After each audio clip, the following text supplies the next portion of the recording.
Agora iremos falar sobre a obesidade. Então, a obesidade é um distúrbio que envolve excesso de gordura corporal, aumentando o risco de problemas de saúde. Ela normalmente é classificada pelo IMC, o Índice de Massa Corpórea, que é realizada através da equação do peso sobre a altura ao quadrado.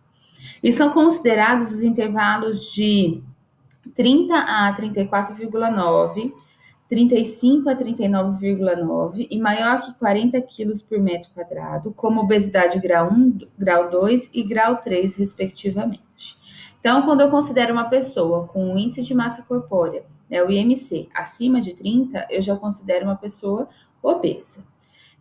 Então, a gente tem um distúrbio aí de entrada e saída, né, de calorias, de peso corporal. A gente come mais, né, a gente ingere mais do que a gente perde. Então, isso acarreta em disfunções respiratórias associadas, e não só cardiovasculares. Normalmente a gente pensa em obesidade, a gente pensa diretamente no sistema cardiovascular, no coração, né, no sistema de veias, né, artérias, e a gente tem que lembrar também que isso promove disfunções respiratórias associadas. A obesidade pode afetar o tórax e o diafragma, determinando alterações na função respiratória, mesmo quando os pulmões estão normais, devido ao aumento de força respiratória e comprometimento do sistema de transporte de gases. Então, a gente tem que lembrar que mesmo que o pulmão seja um pulmão saudável, de alguém que nunca fumou, que não tem nenhum problema respiratório prévio, quando a gente tem a obesidade, esse tórax está afetado, esse diafragma, que é o músculo principal da respiração, está afetado. Existe uma síndrome, que é a síndrome da obesidade e hipoventilação. E essa síndrome, ela é caracterizada pela sonolência e redução da ventilação, pelo fator obesidade. Então, tem queda uniforme do volume de reserva respiratória e da capacidade vital, né, devido ao peso torácico e abdominal, então devido à obesidade. Então, normalmente pessoas obesas hipoventilam e, consequentemente, né, tem uma diminuição do volume de reserva respiratória e capacidade vital.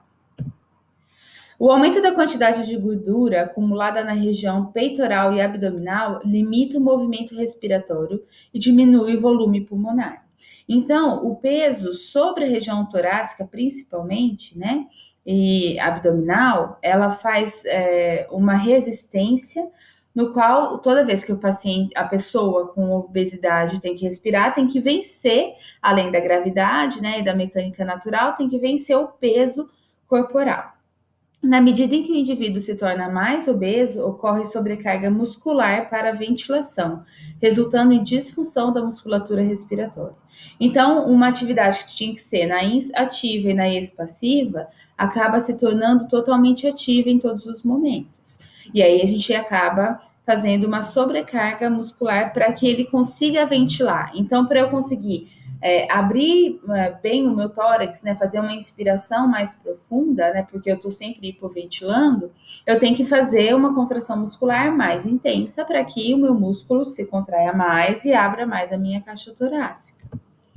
A obesidade pode determinar também a hipertonia dos músculos de abdômen e assim comprometer a função respiratória dependente da ação diafragmática.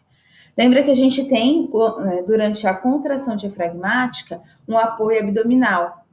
Quando o nosso músculo abdominal está distendido, né, está ali hipertônico, porque ele está muito distendido, o nosso abdômen não consegue fazer uma boa incursão abdominal. Isso quer dizer, ele não consegue descer direito, né, em sentido à cavidade abdominal, porque não tem espaço para ele descer. Então, quer dizer que uma inspiração ali realizada num diafragma, por um diafragma de uma pessoa que tem obesidade, um abdômen bem distendido, é uma inspiração pouco, né, pequena, uma inspiração pequena.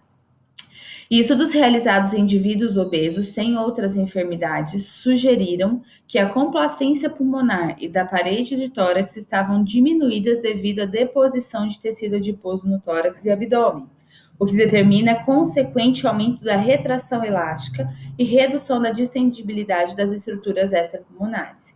Isso quer dizer o quê?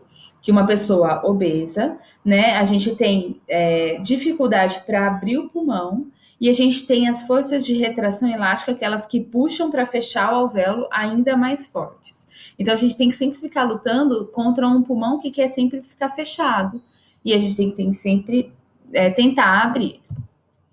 Está bem estabelecido que a obesidade grau 3, que é aquela mais severa, IMC acima de 40, pode alterar os valores espirométricos devido ao comprometimento da dinâmica diafragmática e também da musculatura de parede torácica. Então, quando a gente faz uma espirometria para ver a função pulmonar, uma pessoa que tem grau 3, você vai encontrar um distúrbio respiratório.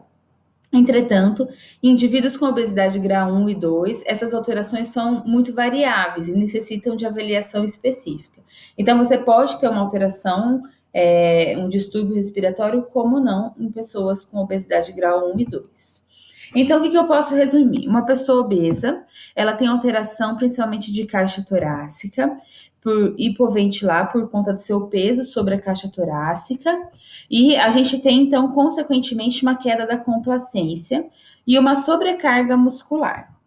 Quando a gente tem uma distensão abdominal importante, né, a gente tem uma limitação mecânica onde o diafragma não consegue realizar uma boa incursão, né, em sentido abdominal durante a inspiração, né? E a gente também tem que pensar sobre o peso do tórax sobre as alterações circulatórias, que também é algo visível, né? Então, se eu não tenho uma boa circulação, tudo que eu estou tentando fazer de troca gasosa não é levado. Então, a gente tem que lembrar que o sistema respiratório está em acordo com o sistema circulatório, né, o respiratório em acordo com o circulatório, por conta do transporte gasoso.